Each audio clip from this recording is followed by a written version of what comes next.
There's nothing more satisfying than seeing corrupt cops finally face the consequences of their actions in court. These officers committed crimes that will intensify as we progress, so stay tuned until the end. The absurdity will shock you.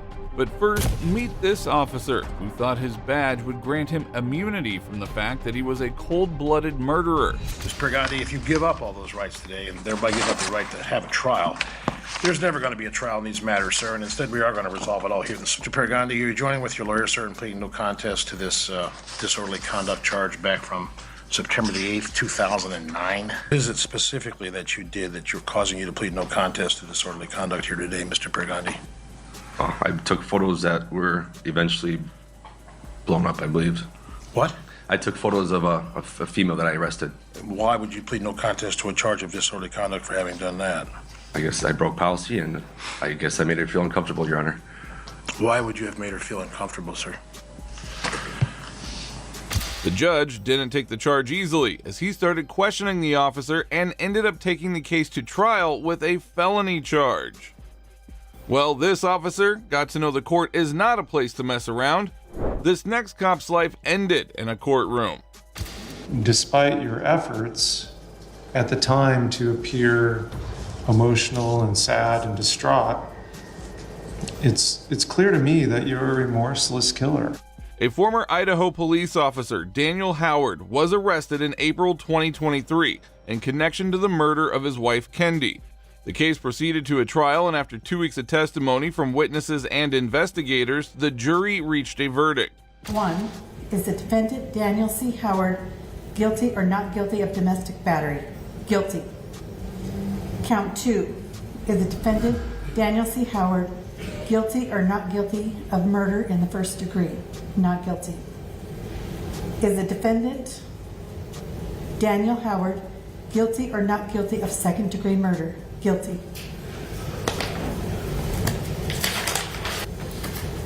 Counsel, I'm proposing a sentencing date of May 23rd at 1:30 p.m. That's available. I will order a PSI or a pre-sentence investigation. Mr. Howard, I'll have you talk with your attorney about that. You have the right to participate or not participate in that. You continue to have the right to remain silent. Members of the jury, I'm going to read you a closing instruction. I'm giving you a lot of instructions during this case. You, Howard, is remanded into custody. I'll see everyone back May 23rd at 1:30 for sentencing. Thank you. We will be in recess.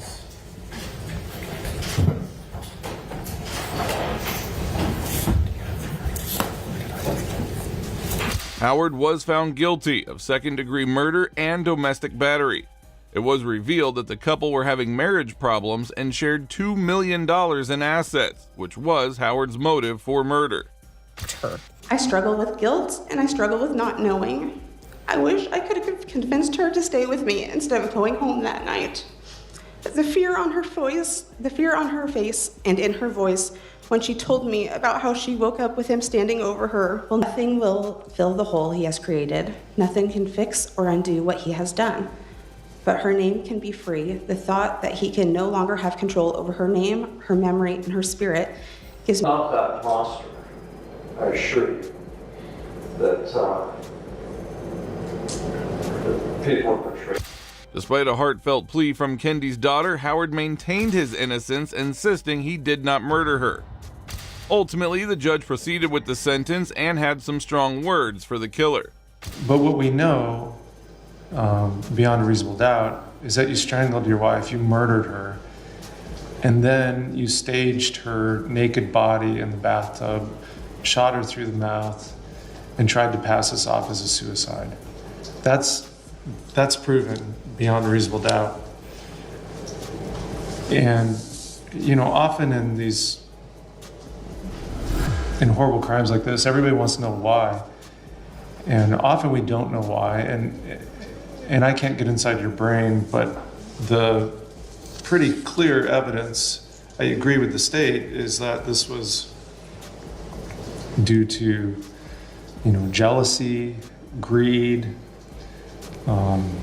pride, anger, revenge, some combination of that. The murder had happened in 2021, and for 2 years, Howard had maintained that the entire incident was a suicide.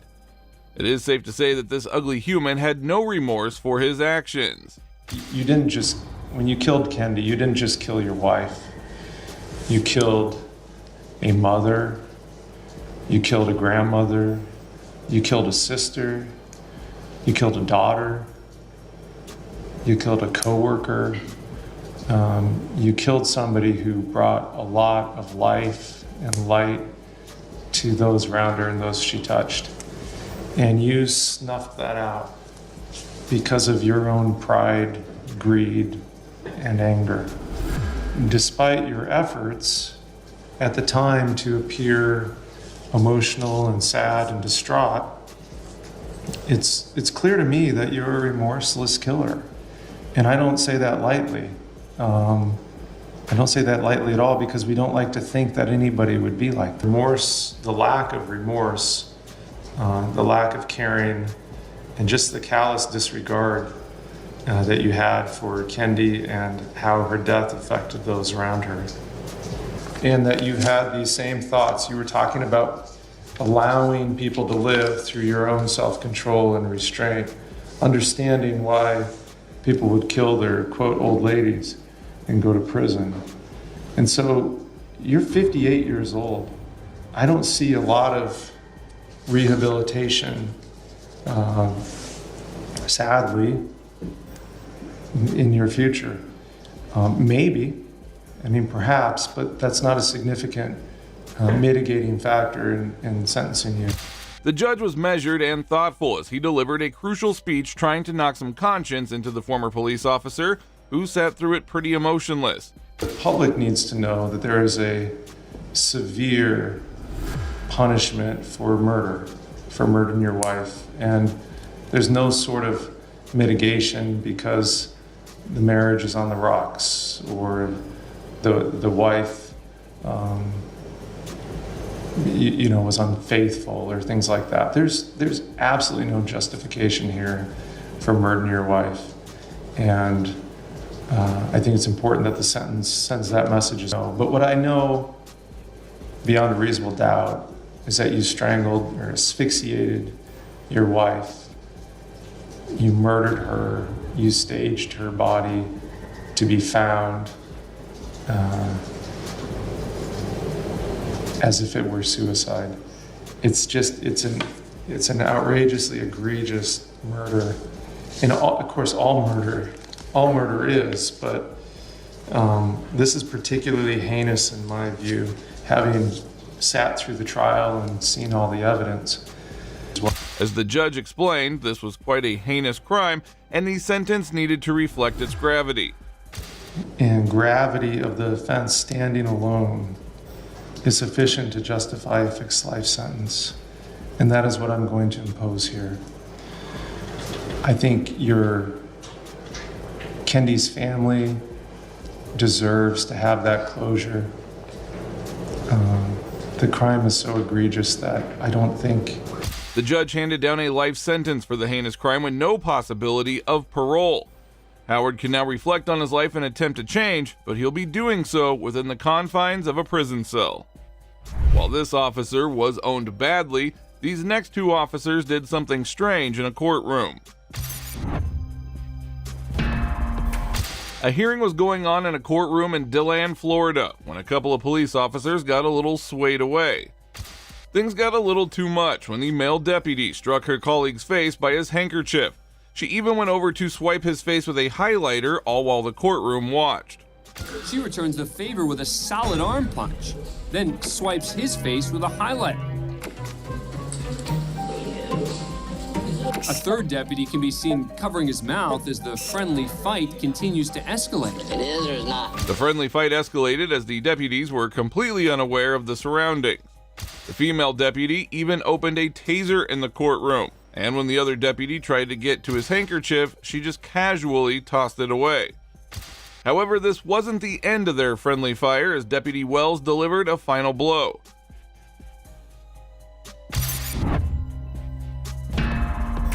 Although the deputy's behavior went unnoticed by the judge, an internal affairs investigation later cited both officers for horseplay and other distracting activities during the court session. As a result, both deputies were suspended for 16 hours. Now that was a lighter moment, but we are shifting back to the trial of one of the most notorious criminals in this country. 1. The court commits you to the custody of the Commissioner of Corrections for a period of 270 months. That's 270. In May of 2020, the whole world was shocked by the death of George Floyd. The murderer, Derek Chauvin, was arrested and charged with second-degree murder. During the trial, the attorneys also called the officer on stage who had made an earlier stop on Mr. Floyd. You approached George Floyd on May 6th of 2019, is that right? That's correct, yes. And you had your gun drawn when you approached Mr. Floyd, isn't that right? Yes, I pulled it, yes. And when you approached Mr. Floyd, he said, "Don't shoot me, man, I don't want to get shot," right? Something like that, yes. You told him to undo his seatbelt, correct? That's correct, yes, ma'am. And he did that, right? Yes, he did. And then you said, "Put your hands where I can see them," correct? Yes. And then he put his hands in the air? Yes. And then you told him to put his hands on the dash, is that right? That's correct. And that was when you grabbed his hand and forcibly put it on the dashboard. And you had your gun drawn the whole time you were giving commands, right? Once I started ordering him and he refused to show me his hands, yes, eventually it escalated where I pulled my gun, yes, ma'am. And he was awake, correct? What's that, ma'am? Mr. Floyd was awake. Was he awake during this incident? Yes. He was conscious? You were interacting with Mr. Floyd. He didn't collapse on the ground, correct? Wait a minute, what was the question? Can you speak up a little louder, ma'am? While you were interacting with Mr. Floyd, he didn't collapse on the ground, correct? No, he did not. Well, the answer is stricken. The objection is sustained. Yes. You were asking questions about what the other officers were doing, correct? That's correct. Your attention was focused on Mr. Floyd, correct? Yes, it was. And Mr. Floyd didn't drop dead while you were interacting with him, correct? Finally, after a short trial, the judge was ready to announce the sentence for Mr. Chauvin. But before that, he had to make an important announcement. I've read all the impact statements that were submitted earlier and listened carefully to all the input here today. And it is truly appreciated that you took the time to stay with this case and to provide me with input. I have reviewed the pre-sentence investigation and carefully considered all the facts of the case and the law, but my comments are actually going to be very brief because most of it's going to be in writing. I have a 22-page memorandum that is going to be attached to the sentencing order. And why am I doing it in writing? To emphasize the fact that determining the appropriate sentence in any case, and in this case, is a legal analysis. It's applying the rule of law to the facts of an individual and specific case. And that is why, as opposed to trying to being profound here on the record, I prefer that you read the legal analysis that explains how I determined the sentence in this case. The judge emphasized that, despite worldwide protests, the sentence was not swayed by public opinion, but was solely based on the law. It's been painful throughout Hennepin County, throughout the state of Minnesota, and even the country. But most importantly, we need to recognize the pain of the Floyd family. I'm not going to attempt to be profound or clever because it's not the appropriate time. I'm not basing my sentence also on public opinion. I'm not basing it on any attempt to send any messages. A trial court judge, the job of a trial court judge is to apply the law to specific facts and to deal with individual cases. However, knowing the relevance of the case and how important it was to set a precedent for any incidents that might happen like this, the judge handed down a greater sentence. Mr. Chauvin, as to count 1, based on the verdict of the jury finding you guilty of unintentional second-degree murder while committing a felony under Minnesota Statute .19 subdivision 2 paren 1. It is the judgment of the court that you now stand convicted of that offense. Pursuant to Minnesota statute section 60904, counts 2 and 3 will remain unadjudicated as they are lesser offenses of count 1. As sentenced for count 1, the court commits you to the custody of the Commissioner of Corrections for a period of 270 months. That's 270. That is a 10-year addition to the presumptive sentence of 150 months. This is based on your abuse of a position of trust and authority, and also the particular cruelty shown to George Floyd. You are granted credit for 199 days already served. Pay the mandatory surcharge of $78 to be paid from prison wages. You're prohibited from possessing firearms, ammunition, or explosives for the remainder of your life. Provide a DNA sample as required by law. Register as a predatory offender as required by law. And then you will receive a copy of the order and also the attached memorandum explaining the court. This needs to be said. We just ask that it be executed forthwith. Defendant is remanded to the custody of the sheriff to be transported back to the DOC or whichever custody is currently holding him. Anything for the defense? No, Your Honor. All right. Thank you. We are adjourned. Finally, he sentenced the corrupt officer to 22.5 years in prison, and he would be gone for quite a long time. If that horrified you, wait until you witness the next case, where the sheriff's years of corruption in front of everyone resulted in a sentence that left the officer completely shattered.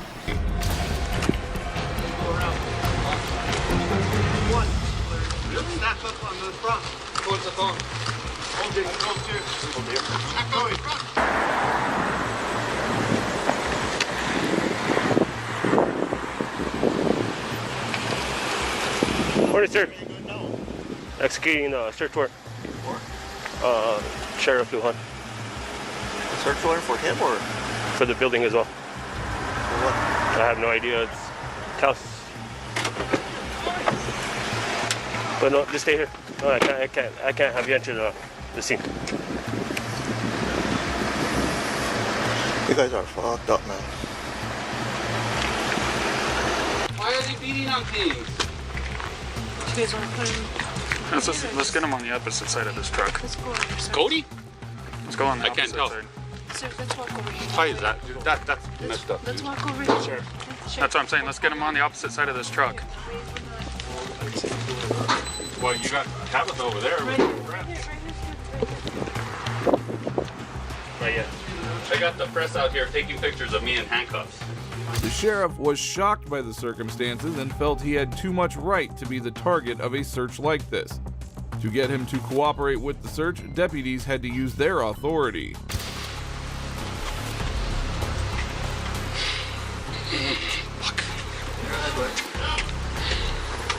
Push him around into the doorway. Yeah, push him around into the doorway. At least to the doorway. This is ridiculous. Keep them up there. Hold on, we have press. Keep them up there. Come over here, sir. Keep them up there. Sheriff, Let's go. What are you doing? Stay out here. Ah, Jesus. Really? You don't have to. Look just here. stand. Look behind just you. stand. Just stand. Stand up. Stand up. Put him on this side of the truck. Put him on the outside of the truck. It hurts. They're loose, sir. They're loose. No, they're not loose. They're not even. Sheriff, those are loose. So I'm going to read a stipulation. Can you take these handcuffs off? They hurt. They hurt. Am I under arrest? You're being detained. Well, yeah. Why do I have to have cuffs on? They hurt. The sheriff was advised by the deputies that he was the subject of an active search warrant. When the sheriff realized how serious the issue was, he refused to cooperate and insisted on speaking with his lawyer before taking any more action.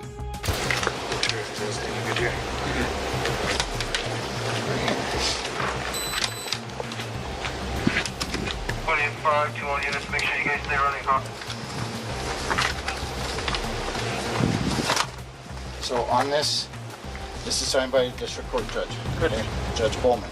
Okay. First judicial. Okay. So this search warrant gives me the authorization to seize your phone. Okay. Search your phone. Okay. But it also gives me the authorization. So what I'm asking for you to do is unlock your phone, unlock it, give it back to me, and I'm going to remove the security settings. I don't want your passcode. I'm not asking for your passcode. I'm asking you to unlock the phone. For the search warrant, you can read it if you want under number 2. I will if I get a chance to talk to my attorney. It doesn't work like that. Marty, this is not a negotiation. get off. This is not a negotiation, Sheriff.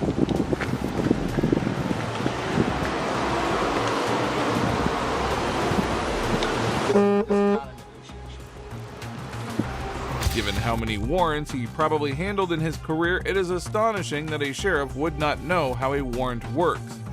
He refused to comply with the deputy's request, which resulted in his arrest. You can talk to your attorney when this is all done. When this is all done, you can call your attorney. But right now, we're trying to get you to comply with the warrant. The warrant stipulates exactly what we want. You give us that, we'll get the phone, we're out of here. That's it.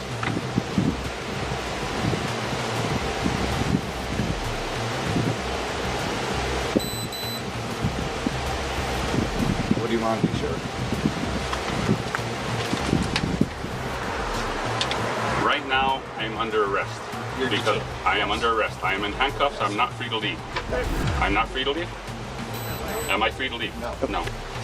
Then, if I'm under arrest, I have a right to an attorney, correct?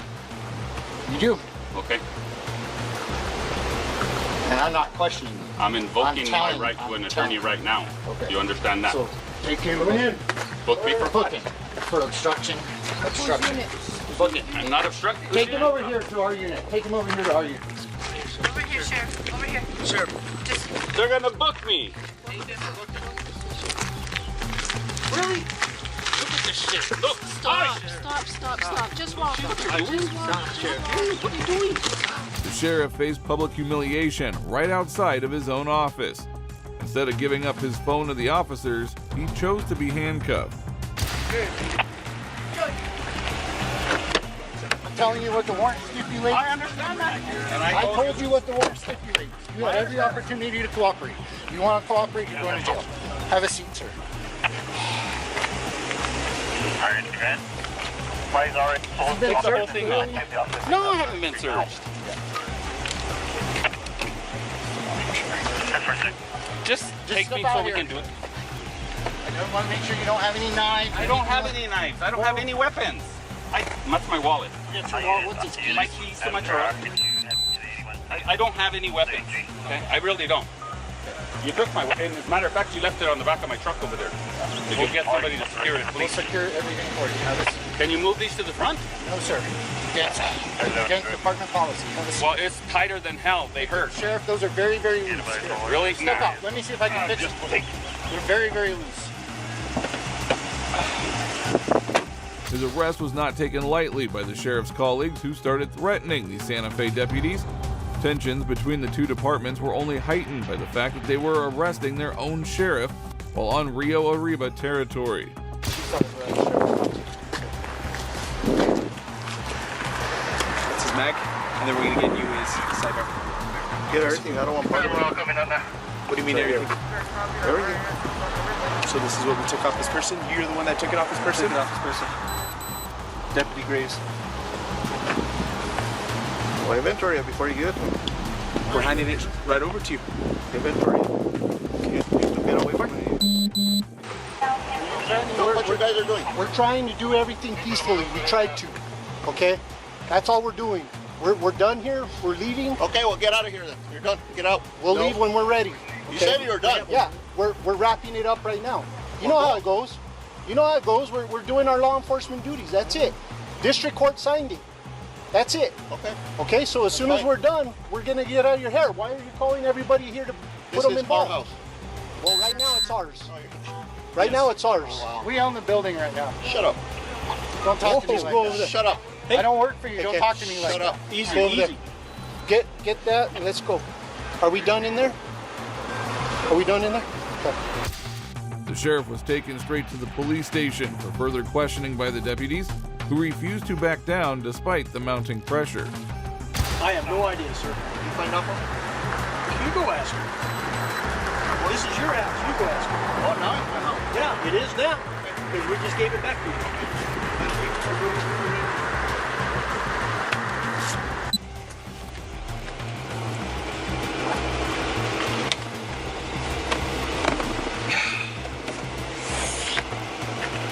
Ah, these things hurt.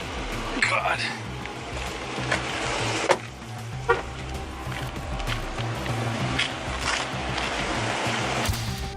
The sheriff was ultimately accused of 2 felonies, helping a victim and intimidating a victim.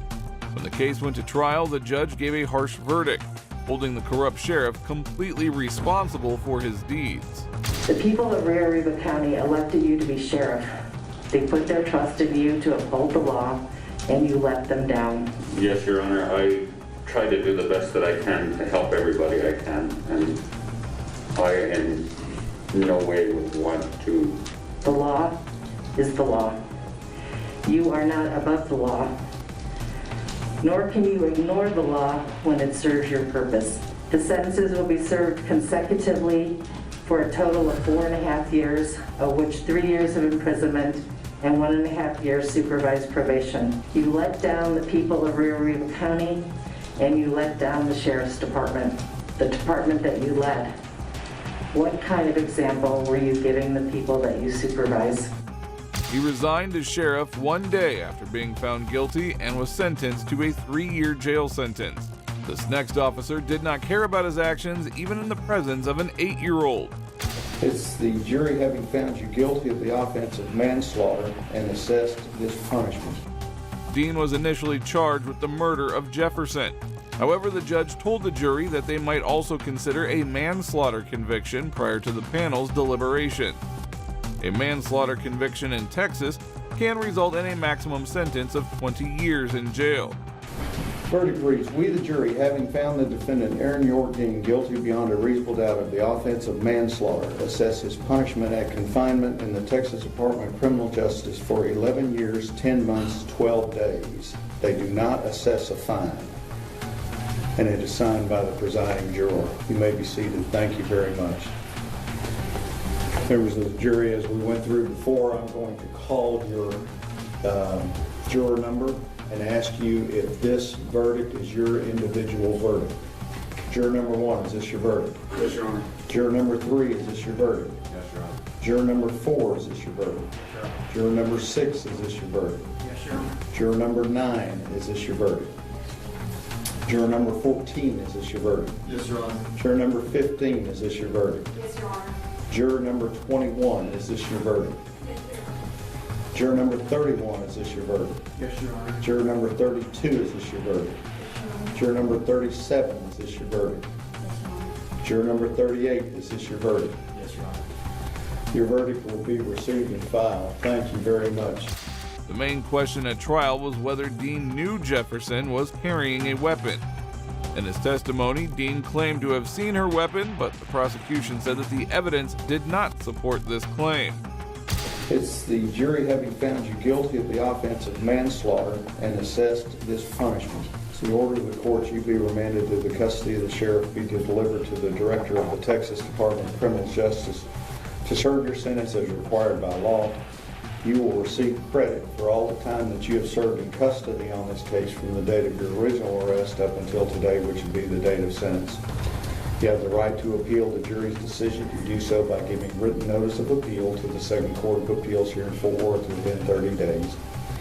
If you are indigent and cannot afford a lawyer, I would conduct an indigency hearing to determine if you are indigent. And if you are indigent, I would appoint a lawyer to represent you on appeal and provide you a record of this appeal of this trial at no cost. Mr. Gill, Mr. Vercetti, Gill will remain on his case pending his decision whether he wishes to appeal, and if he'll furnish the information for the trial court certification of appeal before you leave here today, I would appreciate it. Is there an allocution? Yes. You may be seated. Thank you very much.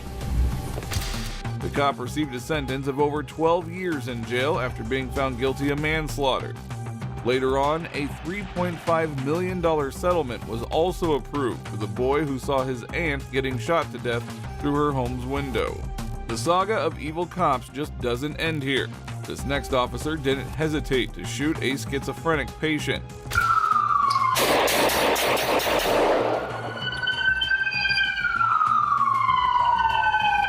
On January 15th, 2020, employees at an AT&T shop on Main Avenue reported a client yelling at workers and brandishing a knife, prompting Norwalk police to come to the scene. When he was asked to leave, the man tried to take a cell phone, but the clerk was able to get it back from him. Solomon, the suspect, reportedly called for a ride-sharing service, argued with the driver, and then slapped him. When the driver got out of the vehicle, Solomon stole the car, and that's when the police initiated the pursuit. Moving left on 43.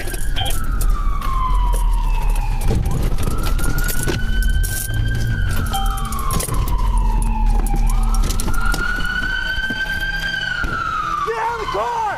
Get out of the car!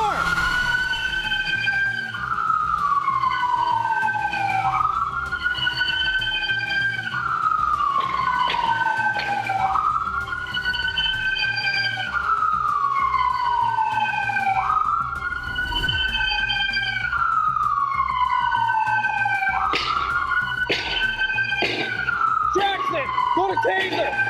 Taser!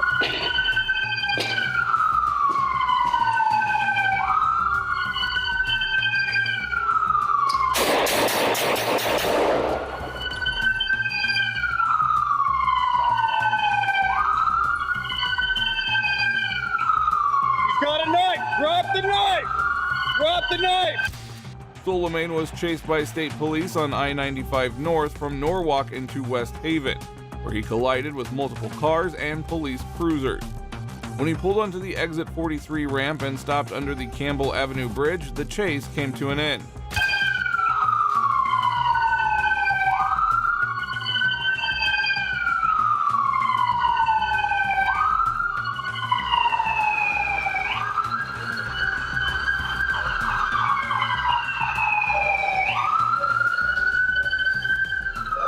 It's out of his hands, it's on his lap.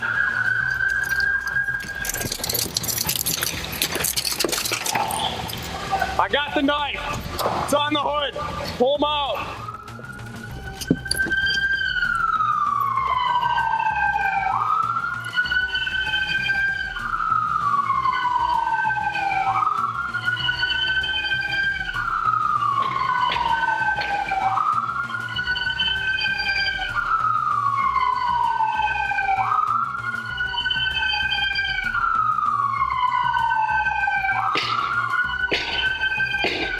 Jackson, go to taser.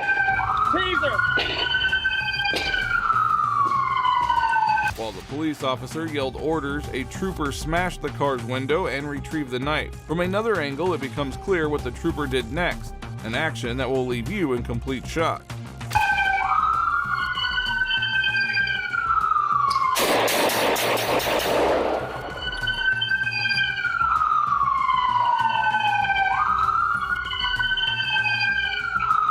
He's got a knife. Drop the knife. Drop the knife.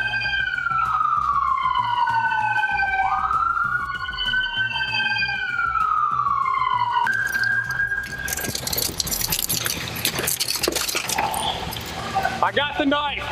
It's on the hood. Pull him out. According to Trooper Brian North, he fired to defend other police officers. However, the state's inspector general concluded that the gunshot wound was not justified. Brian's trial started on March 4th, and here is what happened in the trial. When North testified on March 8th, 2024, he said in his testimony that he shot Solomon because he thought that the lives of fellow officers were at risk. What is interesting is the fact that this cop thought that a group of armed police officers could be harmed by a 19-year-old with a knife.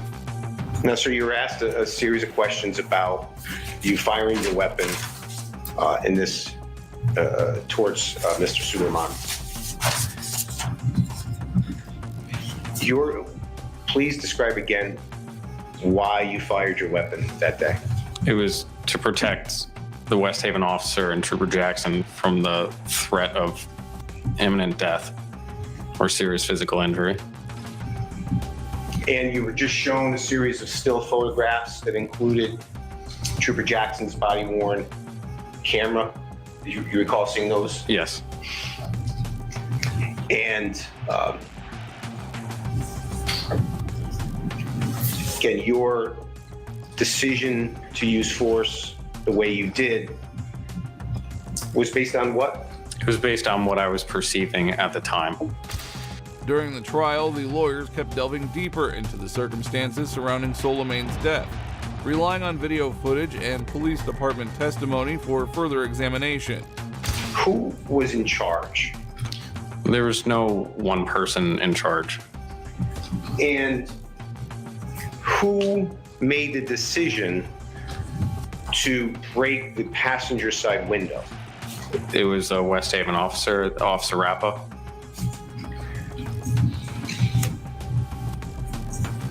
Did that decision change the overall situation? Yes, once the glass of the window was broken, Mr. Suleiman, it startled him, and he rapidly escalated it. Prior to the breaking of that window, what was Mr. Suleiman's state? He appeared to be unconscious and unresponsive.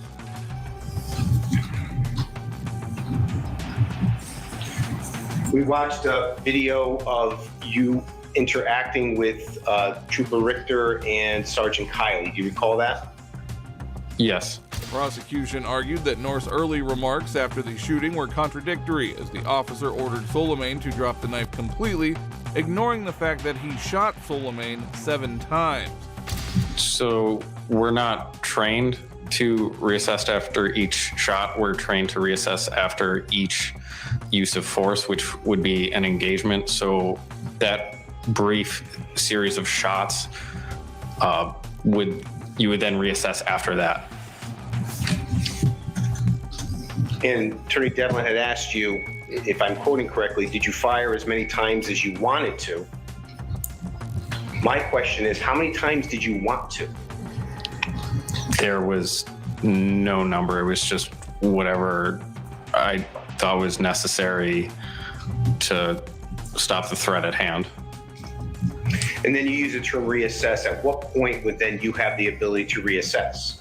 Immediately following shots being fired. You were asked questions about the fact that you shot through glass, correct? Correct. What impact does firing a weapon when shot through glass have on the shot? Objection, no foundation. The cop clearly replied that he isn't trained to assess the situation after shooting. He also explained that his response was influenced by the information given to them that Suleiman was armed and involved in a carjacking. That if that West Haven officer was not going through that window, but was standing outside as is shown in the video, it would not be objectively reasonable to shoot that gun at Suleiman, right?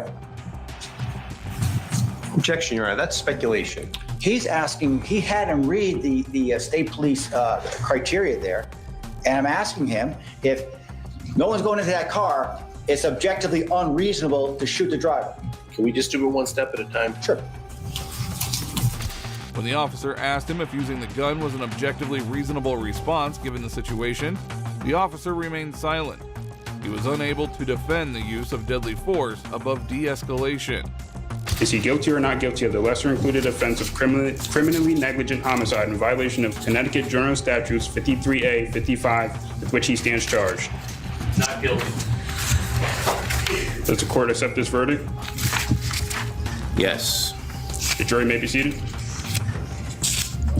Ladies and gentlemen of the jury, please listen to your verdict as it is accepted in order recorded by the court. You, ladies and gentlemen of the jury, each of you do say unanimously that the defendant is not guilty of the crime of manslaughter in the first degree with the firearm in violation of Section 53A, 55, paren A, paren 3, and Section 53, 55A of the Connecticut General Statutes as outlined. You, ladies and gentlemen of the jury, each of you do say unanimously that the defendant is not guilty of the crime of the lesser included offense of manslaughter in the second degree with the firearm in violation of Connecticut General Statutes 53A, 56, paren A, paren 1, and Section 53A, 56A of the Connecticut General Statutes as outlined. You, ladies and gentlemen of the jury, each of you do say unanimously that the defendant is not guilty of the lesser included offense of criminally negligent homicide in violation of Section 53A, 55 of the Connecticut General Statutes as outlined. The Milford jury found Trooper Brian North not guilty on all counts by a Milford jury, in spite of a strong popular disapproval and conviction that he was guilty. Following 2 weeks of testimony and several days of discussion, the jury gave a verdict that ended the trial. Now, while this cop was let go easily, this next judge did something completely unexpected in the courtroom. Before the Don't get brazen with me. During a night of chaos in Kenosha, sparked by the police killing of 29-year-old black man Jacob Blake, who was left paralyzed after an altercation with a cop, Rittenhouse armed himself with an AR-15 style gun. As things got quickly out of hand, Rittenhouse opened fire, killing 36-year-old Joseph Rosenbaum and 26-year-old Anthony Hubert, in addition to wounding 26-year-old Gage Grosskreutz. You indicated that at no time did this gun, this AR-15, ever leave the state of Wisconsin. Is that right? Other than the night after, other than that. Before the shootings? Correct. There was a time, though, where you wanted to have it with you down in Illinois, isn't it? It wasn't there? I believe there was a time when me and Dominic were mad at each other. Yeah. You were mad at Dominic? Me and Dominic were mad over something. And you wanted to have the gun with you down there? I think I said something along those lines. You'd agree with me that...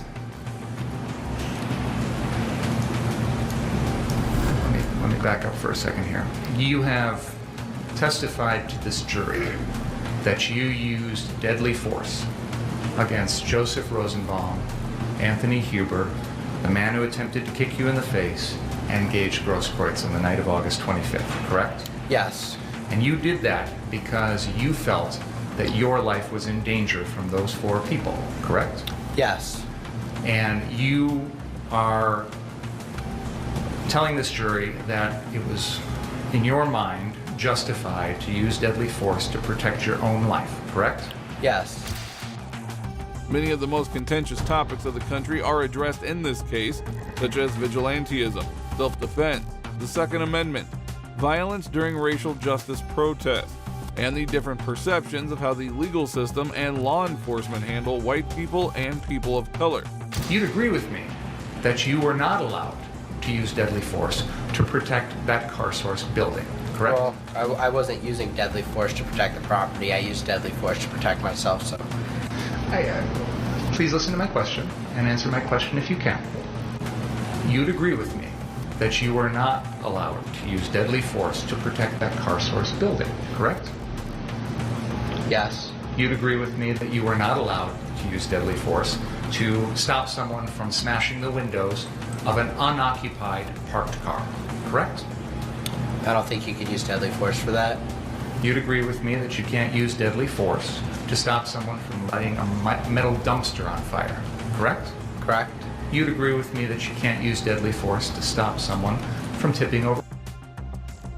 Correct. You'd agree you can't use deadly force to stop someone from lighting a flatbed trailer on fire, correct? Correct. You'd agree with me that you can't use deadly force to stop someone who is about to start an unoccupied car on fire, correct? Prosecutor Thomas Binger was accused by lead defense lawyer Mark Richards of disobeying earlier decisions and trying to provoke a mistrial. However, tensions in the courtroom increased as Binger replied and prompted an unexpected response from the judge. Mr. Richards? Your Honor, Mr. Binger is either forgetting the court's rulings or attempting to provoke a mistrial in this matter. He knows he can't go into this, and he's asking the questions. I asked the court to strongly admonish him, and the next time it happens, I'll be asking for a mistrial with prejudice. He's an experienced... First of all, Your Honor, this was the subject of a motion. I'm well aware of that, and the court left the door open. For me, not for you. My understanding of You should have come and asked for reconsideration. You did on the one motion, and in fact, I granted your motion for reconsideration. That was not our motion. Excuse me. I did. I granted. We did not move that to was reconsider. Their motion. We have not filed any me. motions to reconsider in this case. That was their motion for reconsideration, which I denied. But I said I denied it, or I indicated a bias towards denial is what I did. When Prosecutor Thomas Binger implied that the court had allowed for specific lines of interrogation, including those he pursued with the defender, the judge dismissed the jury and became enraged. Why would you think that that made it okay for you, without any advance notice, to bring this matter before the jury? I was astonished when you began your examination by commenting on the defendant's post-arrest silence. That's basic law. It's been basic law in this country for 40 years, 50 years. I have no idea why you would do something like that. And it gives, I'll leave it at that. So I don't know what you're up to. May I respond? Yes. We filed an other acts motion on this exact issue because, in my mind, and I argued this, it is identical to what was going on the night of August 25th, in the sense that the defendant was using this exact same weapon. He was using it in a manner to try and protect property. No, he wasn't. Your Honor, with all due respect... I'm not going to rehash the motion. Yeah, that's absolutely untrue. No. Your argument's of record. My comments are of record, and why I ruled as I did is of record. There's nothing that I heard in this trial to suggest anything's changed, even if you're correct in your assumption that you know more than I did at the time. What came next was extensive verbal attacks aimed directly at the prosecutor. According to the report, the prosecutor's strategies in the past have contributed to worsening these serious issues in high-profile cases. May I finish, please? I'd like to have a chance to make a record, if I could, without being interrupted, if that's okay. He has mentioned that he's acknowledged that he's used this gun to protect property. He's also just acknowledged that he knows he can't do that. I am attempting to impeach him now with the prior August 10th incident, 15 days prior, involving the same gun, where he is threatening to use that gun to protect property. It goes... He has the gun with him. Your Honor, he is saying he wished he did so he could shoot people. You know, there's a lot of difference between commenting about something when you haven't got a gun and threatening someone when you do. You know, it's interesting, Your Honor, because the entire defense theory in this case is Joseph Rosenbaum, who was unarmed. I want you to tell me what the defense theory of the case is. May I respond to what you just said, Your Honor? I'd like to respond to what you just said. I apologize, Madam Court Reporter, but I'd like to try and make a record without anyone interrupting me, if that's okay. Binger, however, kept his cool and claimed that he had filed an other acts petition to provide evidence indicating that Rittenhouse said that he wanted to use his weapon to protect property rather than people. I've admitted that kind of evidence in other trials when it's been appropriate. I didn't admit it in this case because, to me, what I've heard in this trial, and by the way, Mr. Richards absolutely correctly points out that just hours ago, I said I had heard nothing in this trial to change any of my rulings. So why? Testimony, Your Honor. Pardon me? That was before the defense testimony. Don't get brazen with me. You knew very well. You know very well that an attorney can't go into these types of areas when the judge has already ruled without asking outside the presence of the jury to do so. So don't give me that. That's number one. Number two, this is propensity evidence. I said at the time that I made my ruling, and I'll repeat again now for you, I see no similarity between talking about wishing you had your AR gun, which you don't have, so that you could fire rounds at these thought to be shoplifters, and the incidents in these cases, which are not... There's nothing in your case that suggests the defendant was lying in wait to shoot at somebody. Judge Schroeder lost his cool with the prosecutor, but in doing so, he mischaracterized the case and was not corrected. The prosecution said that Rittenhouse was the one who started the altercation and provoked the people he shot. When you were I said you were over the line in close to or over the line on commenting on the defendant's pretrial silence, which is a well-known rule. I'm astonished that that would have been an issue. So I don't want to have another issue as long as this case continues. Is that clear? It is.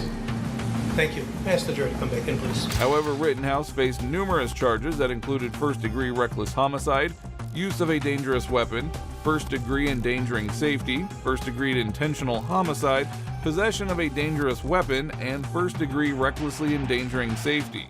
That is all for today. Let me know which of these tyrants shocked you the most right in the comments below. Show your support by liking this video and subscribing for more incredible cases of justice just like these. And if you enjoyed seeing karma in action, you should also check out how these officers were exposed by their own department right here. Trust me, it's even crazier.